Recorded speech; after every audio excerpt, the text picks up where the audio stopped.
One of my first videos on the channel was about Louis Dampier, who was the ABA's top 3-point shooter, and I called him basketball's first sharpshooter. But upon further research, I found another player who was launching threes even before Louis. Tony Jackson was an excellent 6'4" guard that was coming off 2 All-American seasons at St. John's. Although he was picked in the 3rd round by the Knicks in the 1961 NBA draft, just like Roger Brown and Connie Hawkins, he got caught up with Jack Molinas, so he was banned from the NBA for life. But he would make a name for himself in the short-lived ABL, where he really experimented with the 3-point line, something never before seen in the basketball world. He led the league in attempts by far and shot 37% from 3 in his 1.5 seasons with the Chicago Stags before the league folded. Tony played AAU ball in New York until the ABA was created in 1967. He would be one of the top shooters in the league, even becoming an all-star with the New Jersey Americans. But after a dip in his production as a sophomore, he was released by the Pacers in 1969. As his basketball career was over at just 26. Although he didn't play long as a pro, Tony Jackson was a pioneer in terms of 3-point shooting, with records that wouldn't be touched until Steph Curry came around. Welcome to PC Hoops, and let's get down to it.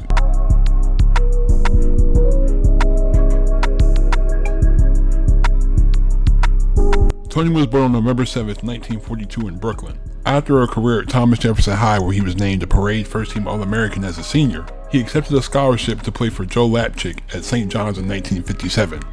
The Red Storm were led by senior guard Alan Seaton, but Tony started at the 2 and made an immediate impact. They won 9 out of their first 10 games, getting big wins over ranked opponents Dayton and St. Joe's. After a 16-6 season, the Red Storm and their high-powered offense earned a berth to the NIT. Tony averaged 20 points and 15 rebounds on 45% shooting, as St. John's made it all the way to the NIT championship game against Bradley. Tony dropped 27 points and 21 rebounds in a win and was named the NIT MVP.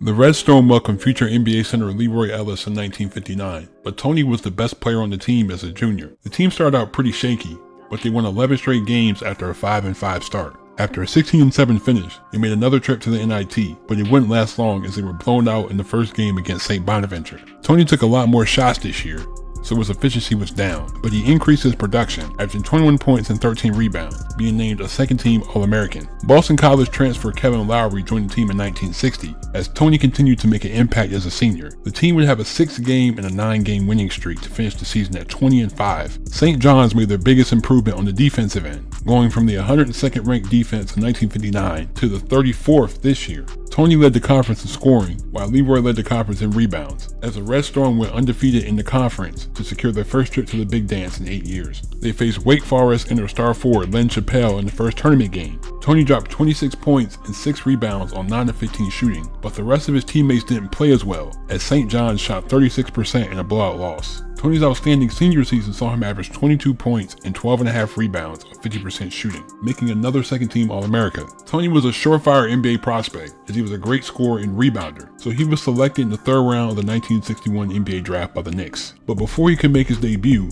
it was discovered that he was associating with the infamous gambler Jack Molinas. Even though there was no evidence of Tony accepting any bribes, he was banned from the NBA for life because he failed to report that he was offered a bribe.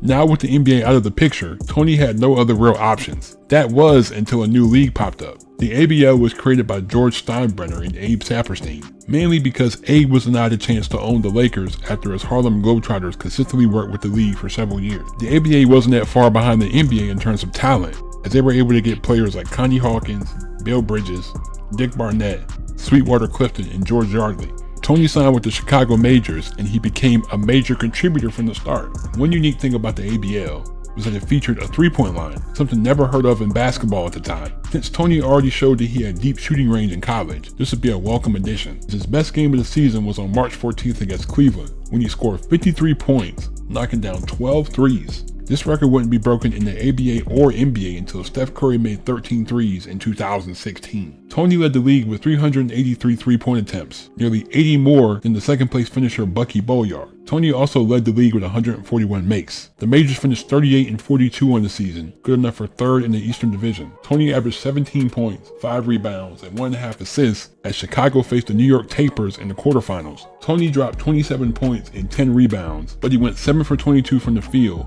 including 0 for 6 from 3 as the Majors lost by 7, ending their season. Tony was an all-star and was a part of the All-ABL second team.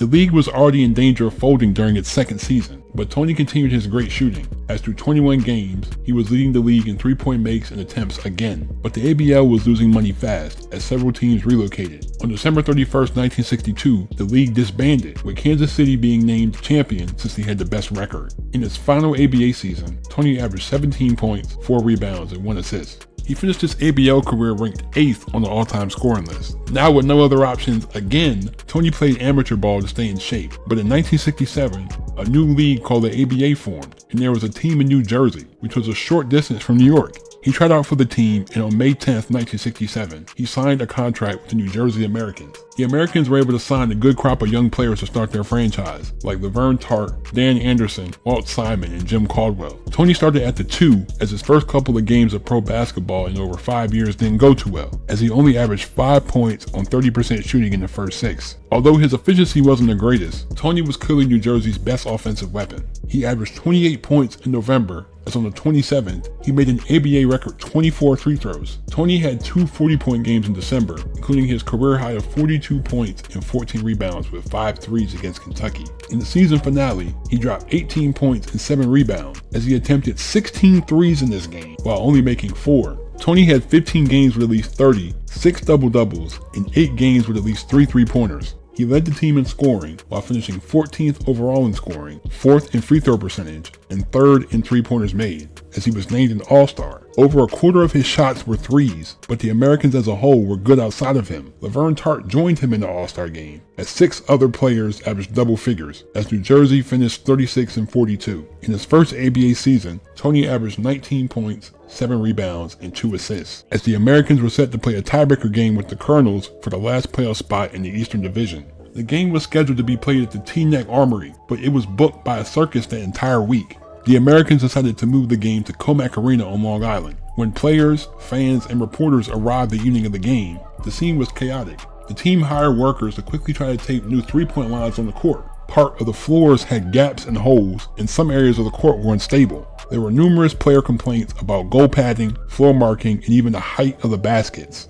"This floor is a shame. You step on one side and another side comes up. That's dangerous," said Walt Simon. Laverne had numerous complaints as well. "One basket seems a little higher than the other, and the 25-foot arc looks a little crooked, and there isn't any padding on the backboards or basket supports. It looks like things have been put up too quickly." Others at the game recalled that parts of the court were very slippery. This was apparently the result of condensation from hockey ice directly underneath the court, as the Comac Arena was also home to the Long Island Ducks of the Eastern Hockey League. Despite the obvious safety concerns, most of New Jersey's players were suited up and ready to play by game time, but only 3 or 4 Colonels decided to dress. After Kentucky refused to play, a call was made to ABA Commissioner George Mikan in Minneapolis. After consulting with representatives from both teams, Mikan finally ordered the game forfeited in favor of the Colonels. Tony's second year in the ABA was a lot different, as he was traded twice in the first 4 games, as he finally ended up on the Houston Mavericks. The Mavericks weren't a good team, but they still had some nice players like Willie Somerset, Bob Verga, and Stu Johnson. With the team in a state of flux, Tony was in a bench role this year. On January 17th against his former team, he dropped 41 points. He put up 25 points, 8 rebounds, and 5 assists against Oakland, along with 26 points and 11 rebounds with 3 threes against Oakland again.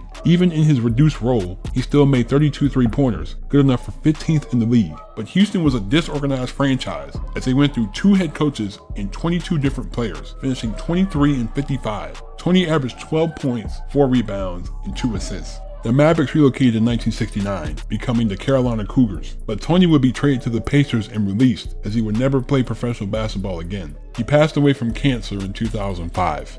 Tony Jackson was well on his way to the NBA, as he was a solid 6'4" guard that could rebound and score effectively, but he was unfairly judged for his associations and it cost him a chance to play in the NBA. Luckily, he was able to play in the ABL for his short existence, as he was one of the best players in that league. He proved to be its best long-range shooter, as Tony was unofficially the first three-point specialist in basketball history. He was still in basketball shape by the time the ABA rolled around, so he was able to show off his long-range shooting again, even being named an All-Star. Tony sits at 26 all-time in ABA career three-pointers, even though he only played 2 seasons. Although his career was short, Tony should be remembered for being a pioneer for three-point shooting. Thank you guys, I really appreciate y'all for supporting the channel, I really do. I'm not gonna lie to you, this was just a random thought. Since I learned that the ABL was the first league to introduce a three-pointer, and I said to myself, since I already have a video on the ABA's best three-point shooter, why not do a video on the ABL's best 3-point shooter, especially since that was the first ever league to have a 3-point shot. If you look at the stats, you can technically say that he's the first 3-point specialist because that's the first league that had a 3-point line and he was taking the most shots